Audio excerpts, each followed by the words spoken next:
여러분 안녕하십니까? 센 경제 연장 오늘의 주요 뉴스입니다. 쌍용 자동차와 르노 삼성 자동차가 올 들어 판매량을 대폭 늘리며 부동의 3위 한국 GM을 바짝 추격하고 있습니다. 공무원 연금공단이 소유한 서울 강남 개포 8단지 공무원 아파트가 다음 달 통째로 매물로 나옵니다. 한국의 세입자는 소득의 20% 이상을 주거비에 쓰고 있어 2006년 이후 주거비 부담이 가장 높은 것으로 나타났습니다. 앞으로 2회 이상 국민연금 보험료를 내지 않은 지역 가입자는 체납 보험료를 24회에 걸쳐 나누어 낼 수 있게 됩니다.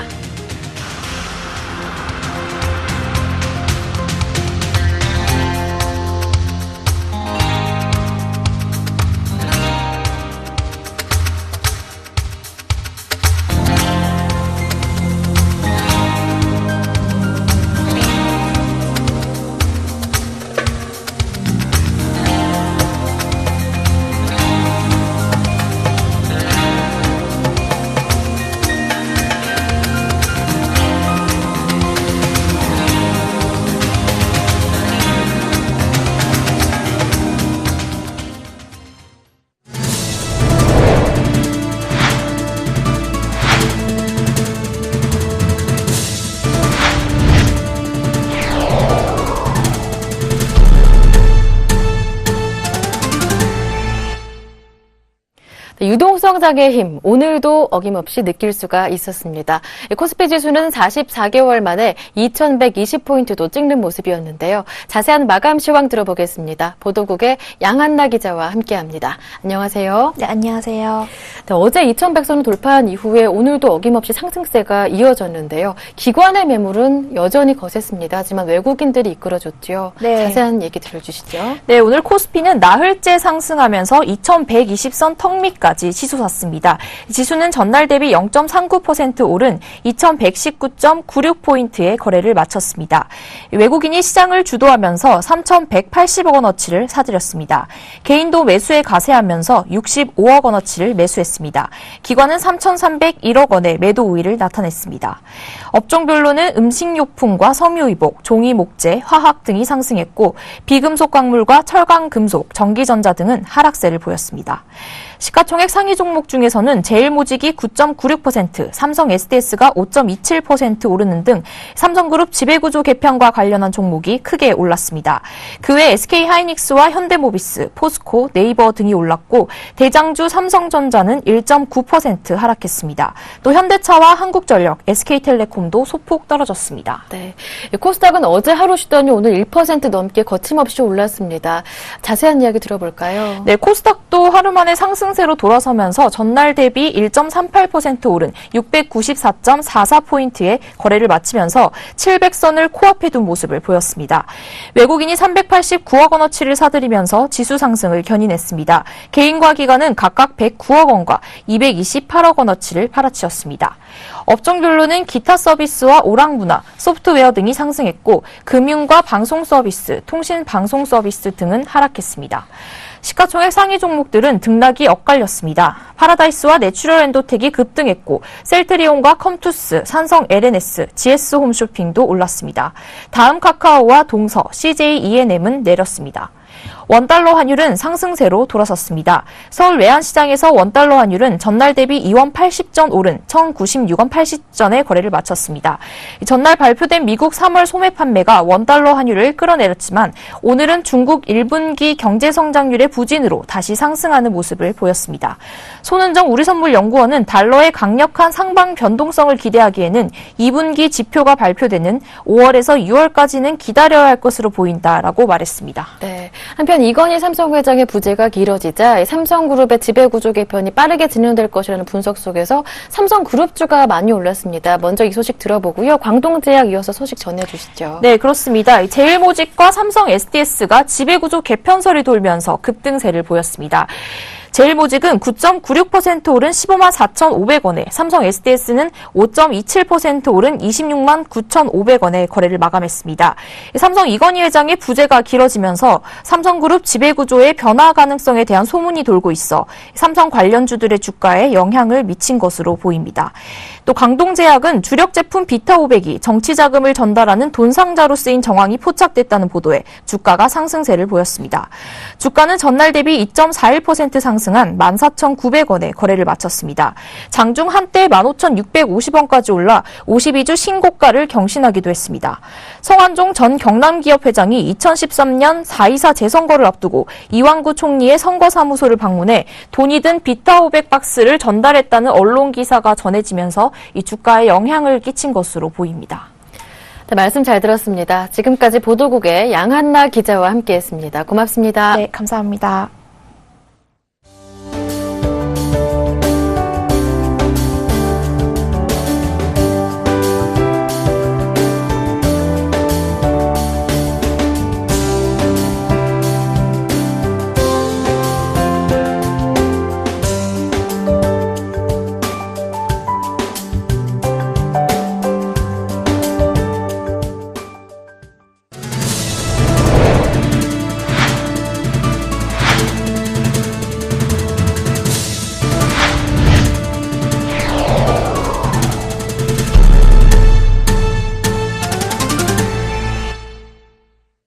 오늘의 주요 뉴스입니다.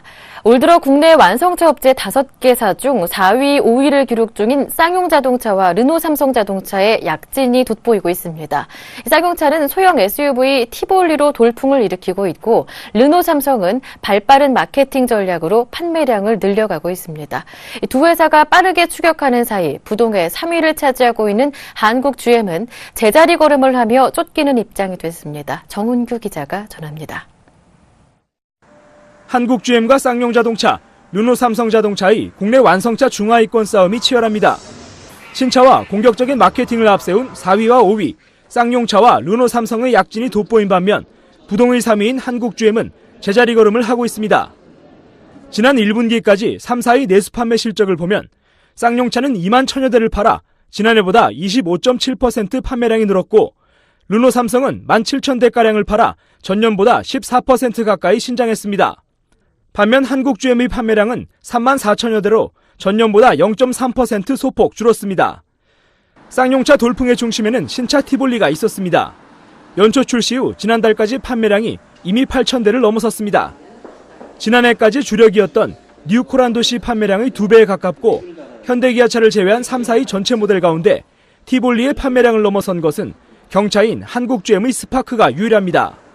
쌍용차는 하반기부터 다양한 형태의 티볼리를 추가로 내놓고 판매량 확대에 가속도를 붙일 계획입니다. 이제 연초 출시된 티볼리 가솔린 모델을 시작으로 디젤은 물론 롱바디 모델까지 다양한 라인업이 연속해서 선보일 예정입니다. 르노삼성은 지난 1월 6일 해가 바뀌자마자 SM5 노바를 공개했습니다. 완성차 업계에서 좀처럼 신차 발표를 하지 않는 연초부터 공격적인 마케팅을 시작해 지난해부터 이어온 성장세를 이어가기 위함이었습니다. 르노삼성의 발빠른 전략으로 SM5의 판매량은 1분기 기준 지난해보다 24% 늘었습니다. 4, 5위들이 맹추격을 하는 사이 부동의 3위 한국 GM은 제자리 걸음을 해 쫓기는 입장이 됐습니다. 더욱이 지난해 1분기 판매가 없었던 다마스와 라보의 판매량을 제외하면 9%가량 뒷걸음질한 셈입니다. 말리부의 판매량은 경쟁 차종인 SM5에 크게 뒤처졌고 10%가량 추락한 스파크의 판매 부진이 컸습니다. 한국 GM은 올 하반기 차세대 스파크를 출시해 이를 만회하겠다는 전략입니다. I have indicated before that in this past, basically since 2010, we sold more than 1 million units of the previous generation.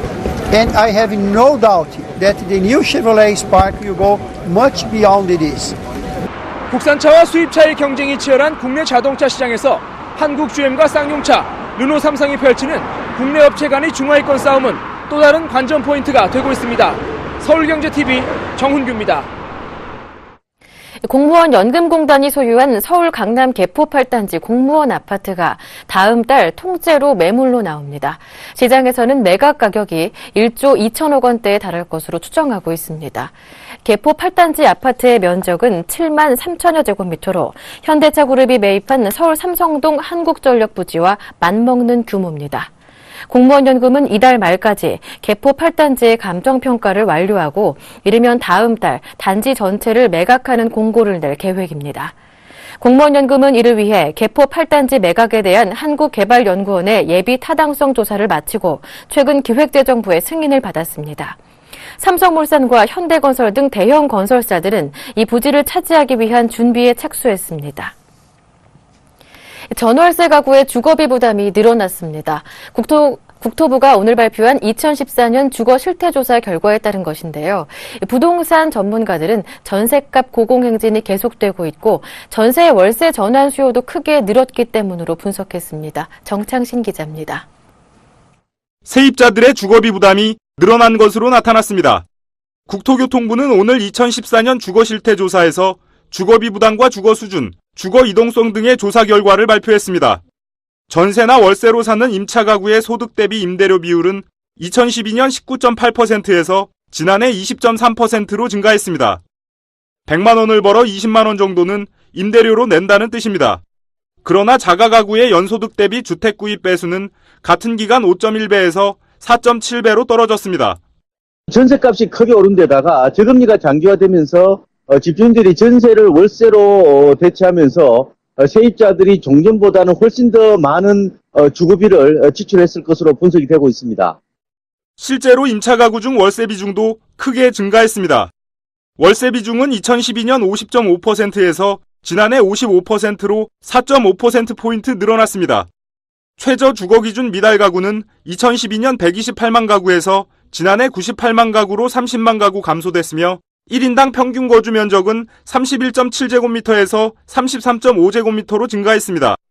이 밖에도 평균 거주 기간의 경우 자가 가구는 11.2년, 임차 가구는 3.5년으로 2012년에 비해 줄어들었습니다.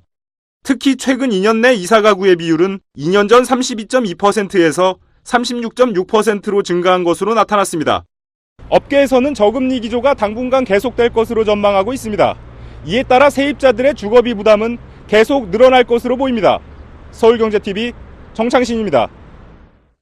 허창수 GS 회장이 역사를 교훈 삼아 항상 눈과 귀를 열어두고 환경 변화를 적기에 포착해 선제적으로 대응해 가야 한다고 당부했습니다. 허 회장은 오늘 2분기 GS 임원 모임에서 계열사 최고 경영자를 비롯한 경영진 150여 명이 참석한 가운데 이같이 말했습니다. 허 회장은 또 GS가 새롭게 출범한 후 10년간 수많은 난관을 극복하며 꾸준히 성장해 온 것은 임직원들의 열정과 노력 덕분이었다며 이제는 수익성 개선과 사업 포트폴리오 고도화 등 질적 개선이 필요한 시점이라고 진단했습니다. 그는 이를 위해 GS 차원의 시너지 창출에 만전을 기하고 창조경제 확산에 적극 동참할 것 등을 주문했습니다. 앞으로 국민연금 보험료를 2회 이상 내지 않은 지역가입자는 체납보험료를 24회에 걸쳐 나누어 낼 수 있게 됩니다. 보건복지부는 체납자가 밀린 보험료를 한꺼번에 내야 하는 부담을 줄여주기 위해 이 같은 내용의 국민연금법 시행규칙 개정안을 오는 7월 29일부터 시행한다고 밝혔습니다. 개정안은 연금보험료를 2번 이상 체납한 지역가입자가 체납보험료를 분할해서 내겠다고 건강보험공단에 신청할 수 있게 하고 건보공단은 특별한 사유가 없을 시 24회 내에서 분할 납부할 수 있도록 승인토록 했습니다. 지난 3월 연금보험료를 13개월 이상 내지 않은 지역가입자는 136만 가구에 이르고 체납액은 4조 3천억 원에 달합니다. 이 가운데 96만 가구는 연체 기간이 25개월 이상으로 3조 5,839억 원을 내지 않고 있습니다. 정부가 수출을 되살리기 위한 긴급 대책 마련에 나섰습니다. 올 들어 1분기 수출이 지난해 같은 기간보다 2.8%나 줄어드는 등 부진한 모습을 보이고 있기 때문입니다. 윤상직 산업통상자원부 장관은 오늘 마케팅 활동과 무역 보험 지원에 역점을 둔 수출 활성화 4대 방안을 발표했습니다. 우선 정부는 중국 전자상거래 1위, 2위 업체인 알리바바, 징둥과의 협력을 강화해 중국 전자상거래와 내수시장에 대한 진출을 본격 추진합니다. 미국과 아세안, 중동 등 수출 유망 지역에 대한 마케팅도 집중 지원하기로 했습니다. 특히 이란 제재 완화에 대비해 우리 기업의 진출 확대 지원 방안을 앞서서 마련할 계획입니다. 또 비관세 장벽 대응 등 중소 중견 기업의 수출 지원도 강화합니다. 또 올해 안에 중소 중견 수출 기업에 43조 5천억 원 규모의 무역 보험을 지원할 계획입니다. 올해 10회째를 맞는 2015 아시아 모델 페스티벌이 오는 22일부터 24일까지 잠실 올림픽홀 경기장에서 개최됩니다. 이 대회는 문화관광체육부와 한국모델협회 주최로 매년 신인 모델과 기성 톱 모델 그리고 톱스타들을 선발해 시상하는 축제입니다. 이번 대회는 사흘간 여러 패션쇼가 진행되는 등 다양한 볼거리가 제공합니다. 오프닝 쇼는 유효숙 디자이너가 맡아 란제리 브랜드 보떼 샤르망트를 선보입니다. 특히 아시아에서 선발된 100여 명의 모델들이 란제리를 선보이며 배우 노민우와 4인조 밴드 루나플라이가 오프닝 무대를 함께 빛낼 계획입니다. 유효숙 디자이너의 보떼 샤르망트 오프닝 쇼는 페스티벌이 시작되는 20일 3시부터 5시까지 진행됩니다.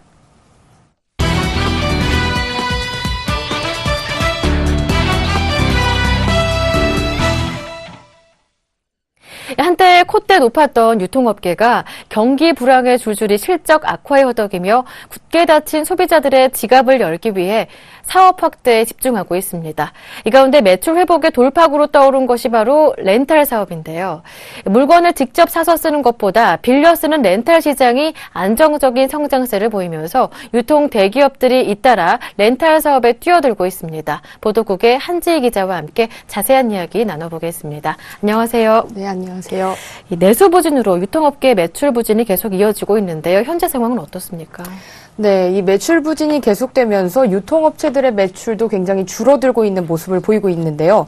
지난해 백화점업계 매출은 지난 2004년 카드 사태 이후 10년 만에 절대 매출액까지 감소했습니다. 통계청 자료에 따르면 지난해 백화점업계의 상품 판매액은 29조 2,321억 원으로 전년 대비 1.9% 약 6천억 원 감소했고요. 이 산업통상자원부가 집계하는 지난해 백화점업계 매출도 전년 대비 0.7% 감소했습니다.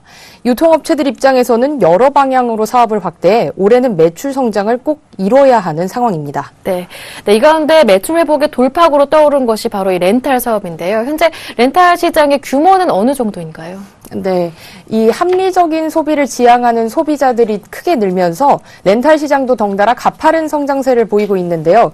이 KT 경제경영연구소가 발표한 자료에 따르면 자동차, 가정용품 등을 합한 소비재 렌탈 시장 규모는 지난 2011년 12조 2천억 원에서 오는 2016년 16조 9천억 원으로 38%가량 성장하고 그중에서도 소비자들이 가장 많이 찾는 생활가전 렌탈 시장은 내년에 5조 5천억 원까지 커질 것으로 전망됐습니다. 네, 렌탈 시장 규모가 커진다는 건 그만큼 소비자들이 많이 찾고 있다는 방증이 될 텐데요. 현대백화점그룹도 생활가전 렌탈 전문법인을 설치한다고 발표했어요. 네, 그렇습니다. 이 현대백화점그룹이 정수기나 공공청정기와 같은 생활가전을 빌려주는 렌탈 케어 산업 진출을 선언했는데요. 현대홈쇼핑을 통해 이번 달 중으로 렌탈 전문법인인 현대렌탈케어를 설립할 계획입니다. 특히 그룹의 주력 사업 중 하나인 현대홈쇼핑의 지난해 매출 중 약 5%가 렌탈 사업에서 나와 홈쇼핑과의 시너지가 클 것이라고 판단한 것입니다. 현대는 그룹 내 백화점, 홈쇼핑, 온라인 쇼핑몰 등 그룹 계열사의 판매망을 활용해 현대 위가드나 리바트 등이 생산하는 생활가전, 비데 등을 생산해주는 방식을 활용하겠다는 구상으로 향후 5년 내 가입자 수 100만 명, 매출 2,500억 원을 달성해 이 렌탈케어 시장에서 선두를 차지하겠다는 포부를 밝혔습니다. 네, 경쟁사죠. 롯데는 이미 이 렌탈 산업에 뛰어들었는데 현재 상황은 어떻습니까? 네, 지난 2월이죠. 이 롯데가 현대보다 먼저 렌탈 사업에 뛰어드는 모습을 보였는데요. 이 롯데는 국내 렌터카 시장 1위 업체인 KT렌탈을 1조 200억 원이라는 거액을 들여 전격 인수했습니다. 당시 롯데 측은 국내 렌터카 시장이 최근 5년간 17% 가까이 오르면서 높은 성장률을 보이고 있는 데다 이 KT렌탈의 렌탈 서비스를 호텔 관광 사업과 연계하면 큰 시너지를 낼 수 있을 것이라고 생각해 인수를 결정하게 됐다고 말했습니다. 업계의 반응도 굉장히 뜨거웠습니다. 렌터카 사업 매출의 대부분이 대규모 법인 영업에서 발생하는데 이 롯데 계열사의 상당수 법인 차량이 KT 렌탈로 바뀌게 됨에 따라 렌터카 시장 점유율 1위는 당연하다는 얘기입니다. 이 롯데는 자사의 유통망과 KT 렌탈의 영업망을 결합시켜 단기 렌탈 시어링 서비스 영업을 확대해 매출을 끌어올리겠다는 전략입니다. 네, 이 소비 부진에 따른 돌파구 이외에 도대체 이 유통 대기업들이 렌탈 사업에 진출하는 본질적인 이유가 있다면 어떤 게 있을까요? 네, 지금 국내에서 소비 부진이 계속되고 있는데요. 렌탈 시장은 취급하는 품목이 점점 커지고 그에 따른 케어 서비스 도입도 강화되면서 꾸준하게 성장하고 있기 때문입니다. 특히 유통대기업의 렌탈 시장 진출이 주목받고 있는 것은 판매 네트워크가 핵심인 렌탈 시장에서 이 그룹 내 계열사들과의 사업 연계를 통해 다양한 유통 채널로 소비자들을 한데 끌어모을 수 있기 때문입니다. 이에 다른 유통업체들도 이들의 행보에 주목하고 있는 까닭입니다. 네, 말씀 잘 들었습니다. 지금까지 보도국의 한지희 기자와 함께했습니다. 고맙습니다. 고맙습니다.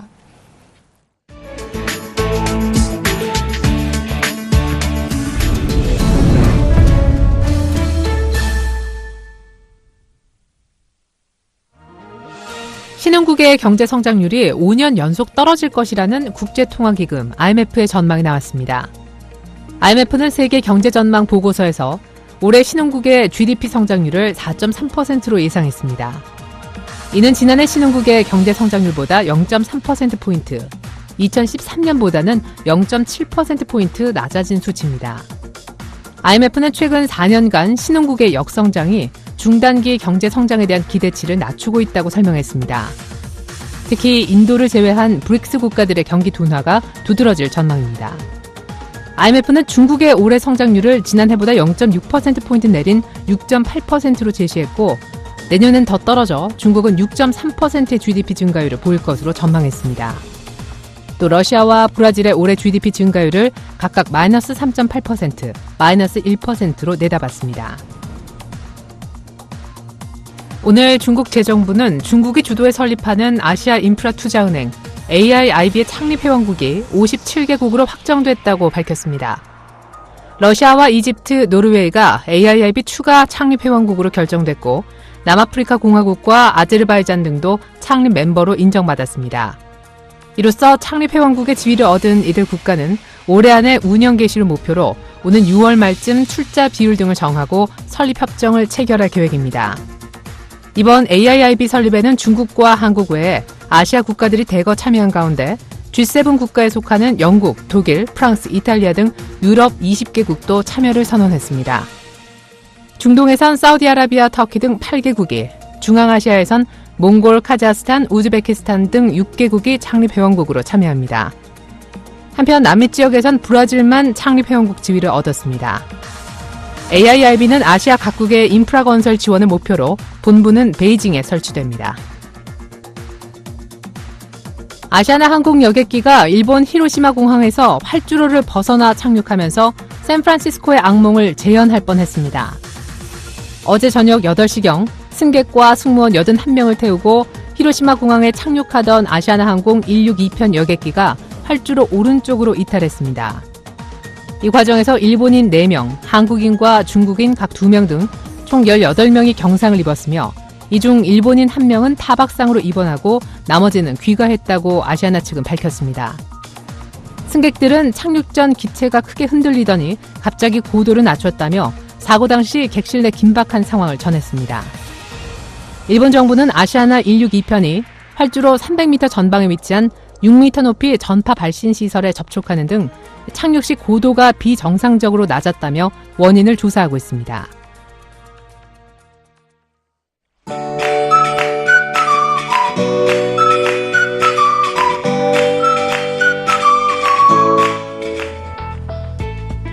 안녕하세요. K웨더 라이프스타일 예보 첫씨입니다. 내일 전국 대부분 지역에 가끔 비가 오겠고요. 천둥, 번개, 강풍에도 유의하셔야겠습니다. 또 황사가 나타날 가능성이 있는데요. 자세한 날씨 살펴보면 낮에 서울, 경기도를 시작으로 오후에는 경남과 남해안, 제주도를 제외한 전국 대부분 지역에서 비가 옵니다. 예상되는 비의 양은 강원, 영동을 제외한 중부지방과 전북, 경북이 5에서 10mm가 되겠고요. 그 밖에 전국은 5mm 미만이 예상됩니다.